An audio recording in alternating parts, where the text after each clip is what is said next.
Babi oh babi, selama ini kamu diharamkan, dan sekarang kamu difitnah untuk mendapatkan uang dan popularitas. Sungguh ironi, ada oknum ustadz yang mencari uang dan popularitas, dengan memfitnah babi. Apakah tidak malu menumpang popularitas dari babi, yang selama ini diharamkan? Jangan-jangan ada kepentingan ekonomi, yang membuat babi diharamkan selama ini. Beberapa sumber mengatakan bila daging babi diharamkan, karena daging babi mengandung cacing pita.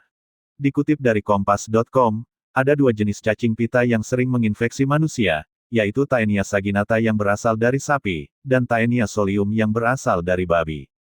Cacing ini masuk ke tubuh manusia, melalui daging yang terkontaminasi, atau daging yang tidak dimasak dengan baik.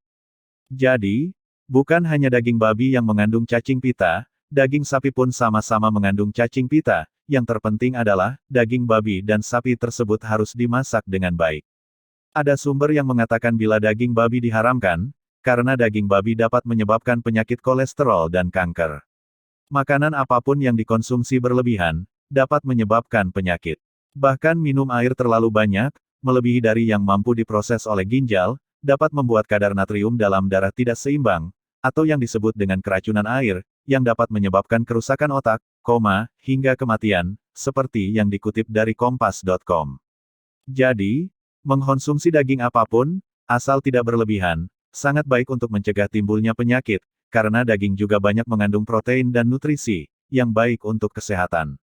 Kemudian ada sumber lain yang mengatakan bila babi diharamkan, karena babi itu rakus dan suka memakan kotoran.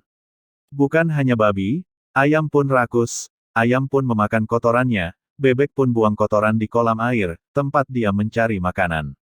Lalu kenapa ayam dan bebek tidak diharamkan? Babi dan ayam itu rakus karena mereka lapar, setelah kenyang, mereka akan berhenti makan. Bahkan babi yang sudah terbiasa memakan dedak, tidak akan mau memakan makanan yang tidak dicampur dengan dedak, apalagi memakan kotoran.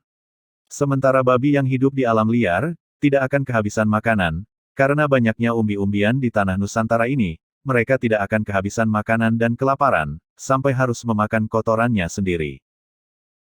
Lalu kenapa babi diharamkan? Jawabannya adalah karena babi tidak bisa dibudidayakan di Timur Tengah. Babi itu konsumsi airnya tinggi, sehingga tidak bisa bertahan di daerah kering dan gurun seperti Timur Tengah. Selain itu, daging babi itu lebih murah dibandingkan daging kambing atau domba.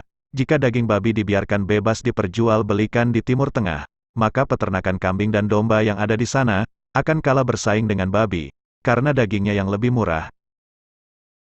Semua daging, termasuk daging babi, mengandung nutrisi dan vitamin yang baik untuk kesehatan, tetapi di sisi lain, dapat juga menimbulkan penyakit, bila dikonsumsi secara berlebihan dan salah dalam pengolahannya.